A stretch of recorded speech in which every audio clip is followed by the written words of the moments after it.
Hey folks, how you doing? So I have a friend here again, Sebastian, stopped by. We decided that Tough Times is not good enough for us tonight. So we made again a little Russian party. So, hey man, I'm glad that you stopped by. Thanks, man. He brought some cool stuff again. He brought the Manara. He didn't bring it last time. He always brings it to the JF, but it just... Guys, this is one of the knives that I would kill for. I just love it. One of the most beautiful knives in my books, definitely. It's just... I know I showed it to you, but it is just... Oh, beautiful. And the Boker is actually coming out with the bullseye regular size. That has exact same pattern on the handle as this one. And also full titanium scales, frame, no. But that has actually that suicidal grind, no, that compound grind. That has like the double grind on it, no? The one from Boker. Yeah, it has what is it called? Suicidal grind? Just a multi-grind. Multi-grind, yeah. Really good looking blade. That I'm definitely getting that blade, 100%. Just can't wait when that gets out. You gotta regrind it? I don't think so. I think you should buy this one and put your... Oh, put this one and regrind this one? Yeah. No, this is the one that I would not touch. Like I would use it, but I wouldn't do anything to it. Really? That's disappointing from you.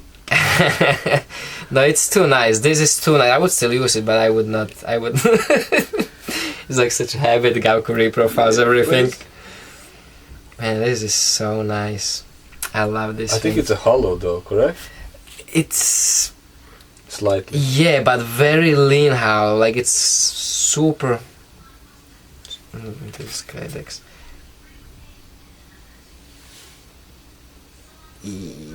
It's such a small hollow that you can barely make it up, you know, like it's almost flat. It had to be, the hollow had to be done on very large diameter wheel, which is good. That's, you know, if you do hollow, do that.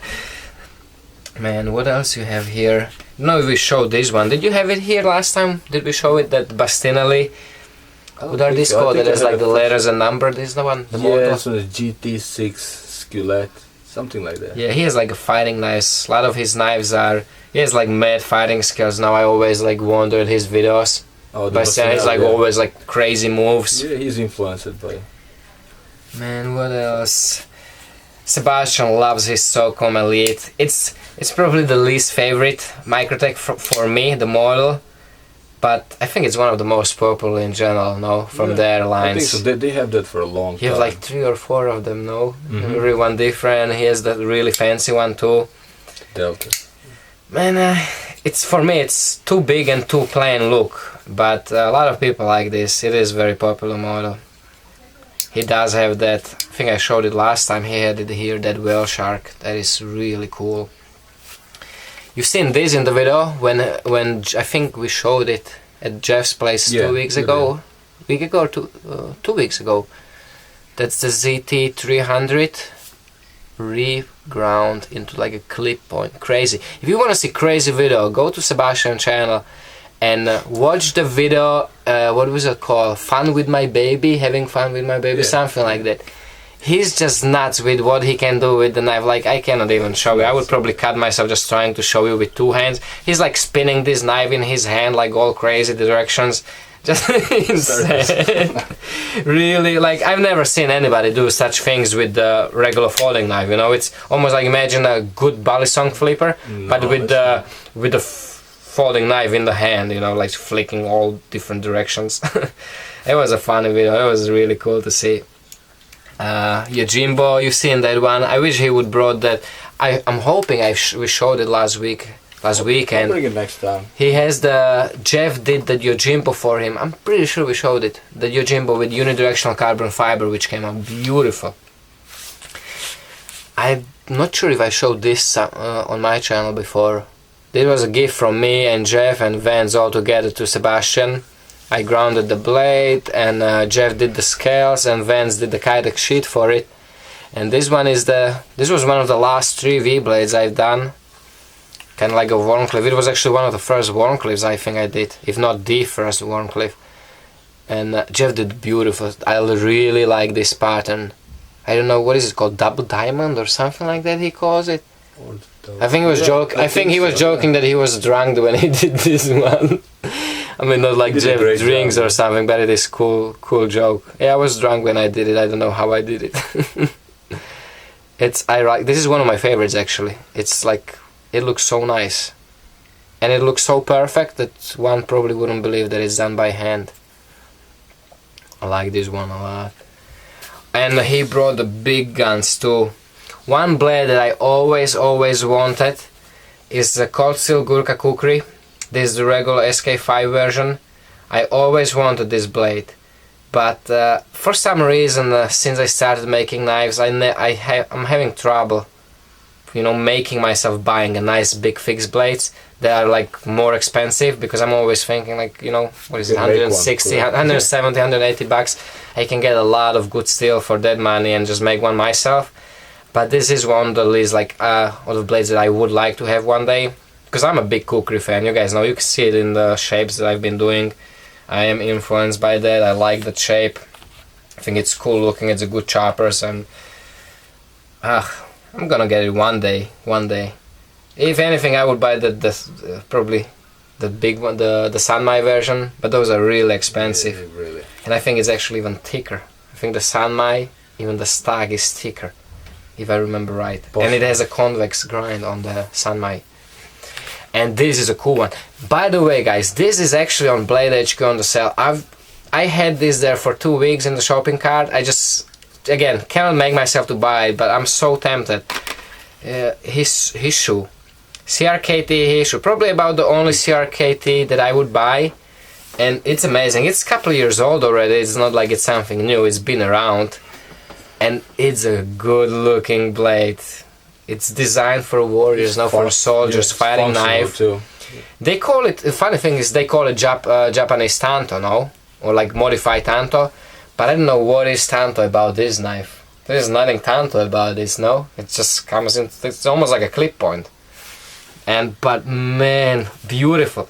Mirror polish on the flats. Very nice, kind of like a hand wrap satin finish on the grind, and it's freaking zero grind. It's insanely sharp, insanely good cutting performance on this thing. There are videos of what's the designer? He's like the famous Williams. He has videos from the Blade Show showing this thing. Yeah, it's not a big knife, it's like a short sword. Yeah, he's going through tatamis like nothing. Like a big tatamis, where it's like 8 inches wide, or maybe 6, but like without any effort. And I always thought that I never tried it, but I always have in my mind that it has to be hard. It's not like something easy to do, no? Did you ever try it? Tatami? No. I always want to, but like, it's kind of expensive to buy just for the videos. You go through about 2x3, huh? Yeah, 2x3 is like, yeah, that's more realistic. Chopping wood, that's my thing. Man, he liked this one, Sebastian. He said that the handle is really cool material. We're gonna bring it to Jeff and have him to do something with it. I think it's gonna be pretty cool. His Enzo pattern in it. Yeah. Great. I like it. It's a cool material. It's not plastic. It looks rugged. I like it. Yeah, it looks rugged. Even when you grab the sheet of it, you have that feel that it is strong material, that it doesn't give you that feel that it would be fragile or something. And also what I've noticed, when I was cutting it into the shape, like in the scales, when I was rough cutting the scales, the way it cuts, it actually felt like, you felt that it has that rubber component in it. Because when you cut plastic, it just like breaks off. You have those small little sharp, like the little, what would you call it? Like the dust particles when the saw cuts through it. But this one had, like, it kept together. And also when you drill it, when you have something fragile, it flies off with the small sharp little, drilling things, flakes. But this thing, when you drill it, it actually like kept on one whole continuous roll. So you feel that it has that elasticity in that material. Did you ever work with a C-Tech?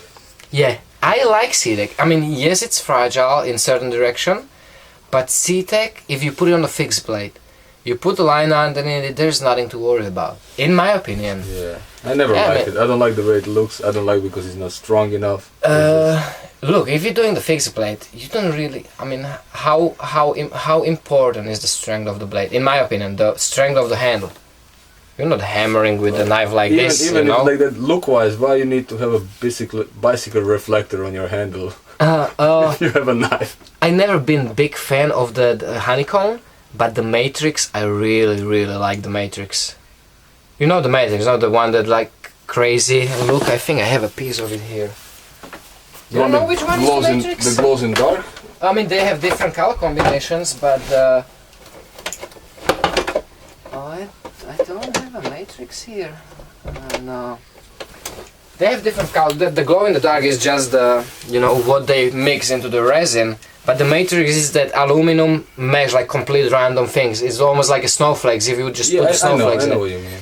It's stronger because in that one the resin is bonded all together. It's not like on the honeycomb you have like on this thing, you have the mesh, aluminum mesh that goes pretty much from top to bottom. I know. And the resin is only in it. So when you send, especially when you sand it out the top the way you're supposed to, it exposes, so it can break off this way easily. But once you put it on the knife, and especially when you epoxy it, it cannot break because it doesn't bend anymore. So it's actually pretty tough. The resin is kind of forgiving. Even if you drop it, that resin actually will hold together. It will, because it's like plastic resin. It won't just break off. You convinced me it's tough. I still No, don't I mean like it's. No, I'm not saying it's tough, but it's like me personally. I mean, you have a lot of different knives that have the fancy stuff on the handles, like mother pearl. No, that's very fragile. Yeah, All this, but all it's the beautiful. Correct, Yeah. like pearl. I can find pearl nice. Actually, me personally, I'll take the Cedar over mother pearl any Okay. day. It's we have all different taste. Damn. I like that Cetec Matrix, and I like their carbon fiber. For example, the unidirectional is beautiful.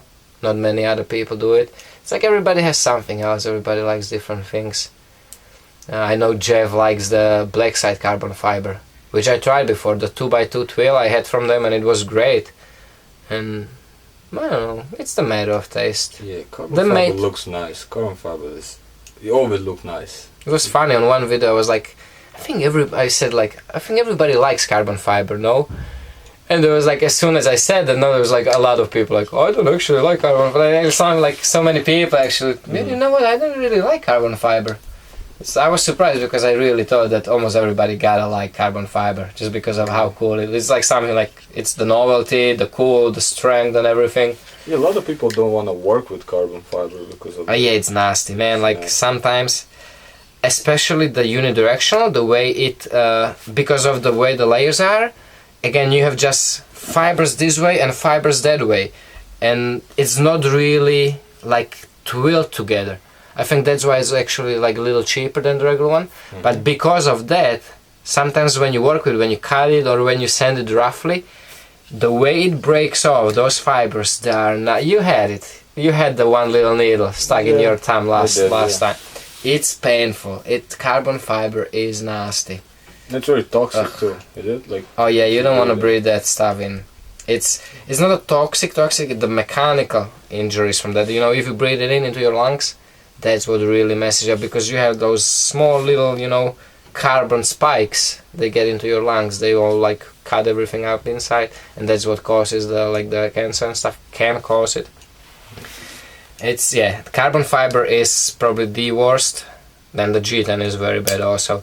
Like my Carta, they say that my Carta isn't that bad, like it cannot kill. They literally say G10 can kill you, carbon fiber can kill you, like literally that's how they say it, no? When you breathe it in. Wow. And my Carta, no. But it can kill you in a sense of like cigarettes can kill you, you know, in such sense. Yeah, if you don't Yeah, wear the like- mask, probably gonna kill you. Yeah, much but quicker yeah, than a you don't. cigarette. Yeah, exactly. You don't wanna work with pretty much any synthetics without the mask. I put mask all the time. How's on. with the wood? If you work with the wood, do you need a mask? You know, some woods are toxic. You can get really sick just from breathing the wood dust, because some wood contains certain things like chemicals and stuff that are actually toxic for some people. Some people are allergic for wood. I've heard stories that people got rash, people got like really sick just from, you know, And me personally, I love the smell of wood. I still wear a mask because in my room, I don't want to be there without a mask. But yeah, I mean, it's not that dangerous, but you want to keep an eye out on certain woods, because I heard, for example, this thing, this desert ironwood, I think it's called. Yeah, I think it's called desert ironwood. That I was warned that that's actually toxic. Not toxic, but some people can get sick from it. Some people are allergic to it, and that's one of the more popular ones. A lot of people like this one on a lot of knives. Desert iron. It's pretty cool. Nice, yeah. It's cool texture. It's there's a lot of oil in it too. Does it get darker when you finish it? Like put the oil on it? And... You know, I'm still like, I don't know much about woods. Like so many times I'm surprised. Like I did the handle recently with that. Remember that Hunter? I called it Hunter. Like when I finished it, it was just like nice, you know, like almost like this. No, like you had just that like raw finished wood, like the light. But once I put the oil on it, that oil that I use, it just changed the color completely. Like there was lines that I've never even seen before. It's kind of funny with the wood. Every time it's something surprising, like and some people do that. They not only put the oil, but they put the dye in it. It's not called dye. What is it called for the woodworkers? The furniture makers use it. Stain. They stain it, so it actually completely changes color. Like they make it kind of reddish or darkish. What else we have here? You show your knives. Yeah, they've seen it. This one is still like thin. Now it's tight. I try to tighten it up. Also, I cannot even open it. Man, yeah, I cut my thumb actually, by the way. Not big, but it's a really bad location. It's funny, Gavko shows his cut. There you go. Spread it out. Yeah, that sounded wrong when I was doing the hand rub here. Actually, a lot of people were curious about the hand rub, and what I have is there's a lot of different ways how to do the hand rub. You can, you know, fix this into the vise and then, you know, like have the blade fixed and just go like this with both hands with larger piece like this. You can put the leather strap on the edge of the table and just put the sandpaper on it, and, you know, go like this with the knife on the strap, because the strap, I normally start what I have here. Depends how fine did I manage to finish off the main grind.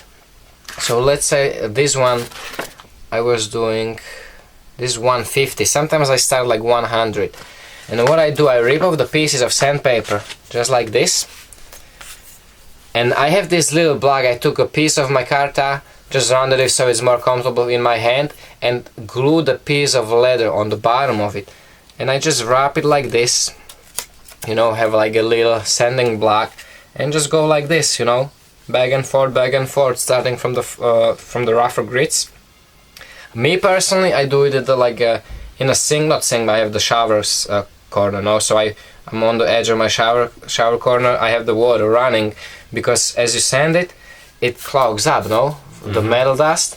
So I always just, you know, wet it in. It just loosens up everything, all the gunk inside, and I can keep going. Sometimes I put the soap on it so it glides easier and stuff like that. Keep washing it so it doesn't get clogged up. And so when you see that you got rid of all like the grind lines, then you just start going finer and finer. I go to like 200 from this, and I finish 400 or 600. I think 600 is this one I have, or yeah, 600 is the last one that I do. But I'm not good at this. There are people who know a lot more about the hand rub start and finish. I mean, it's okay. It looks very nice in person. Nice. But if you compare it to the real professionals, you know, like this Monaro, I mean, this is like, it's still like 1001. It's like, that's really bad amateur. This is professional. There is a big difference now. If you look at it, yeah. If you look at this just by itself, it's pretty cool. But if you put it to the professional's work, it's a big difference. Yeah, like maybe one day, but he probably spent so many hours on this. Exactly, this probably his like 500 knife, and that one is your. How many knives did you rub? I mean, I don't know how many he did. I did a lot actually for how short I'm doing it, but I did the work, 'cause, you know, I did knives that don't have pretty finishes, that are just made to work. That's why I want to actually make knives. I rarely do this, like, nice And I things. think the smaller knife is easier to cover it, correct? Like you finish Yeah, it. I guess. I mean, you're talking about what, let's say, 2 square inches of the blade, and you're talking about freaking 20 square inches. So yeah. How long you rub that one out? That one wasn't that bad, because this one, another nice trick is when you have the flats, like this one has a nice big flat. What I do is, you know, the contact wheel on the bottom on the grinder, I put the Scotch-Brite belt there, the rough one, and I just run that knife. You know, the wheel is 2-inch wide, so I just run all those flats and all the areas where I can actually safely access without touching or, you know, ruining the edge on the knife. I run it back and forth nice and even on that wheel, and it does clean this up like easy, you know. So then I have to do by hand on a knife like this. All I have to do is clean up the corner here by the plunge line, and, you know, the edge, nice and easy, and careful about the edge. So it's not that bad, but it's still a lot depends, you know, how bad is the pitting on the knife. Because if the pitting or the grind lines were really bad, I wouldn't be able to clean it just with the Scotch-Brite. I would have to actually do with the sand, like regular grit, and that I would be scared to do that, because then you would actually, like, you could make like gouges, like waves in it. But this one wasn't that bad, and also the ABL is actually pretty nice to work with. It's like, it sounds easy. Also when you are making than other steels. I really like that handle. Really cool. Yeah, I would like to try the other. Just change. 21 minutes, it skipped. We talked a lot, huh? Yeah, I hope people will enjoy it. I think people will. I would like to try the other colors they have. They have like 5 or 6 different colors of this, but I mean, it's pretty expensive. It's not something I want to just throw money at. I mean, there is a lot of other things I want to try, and I'm gonna be happy with this. I have about 2 or 3 other pieces, like 2 or 3 other knives that I can, you know, do with this. I'll probably keep it for some smaller stuff, because it has just that cool look. It's not some I wanted to do it because I figured that it would look cool on this.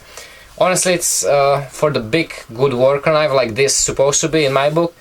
I would reach probably for something else. The wood or micarta has a little better grip.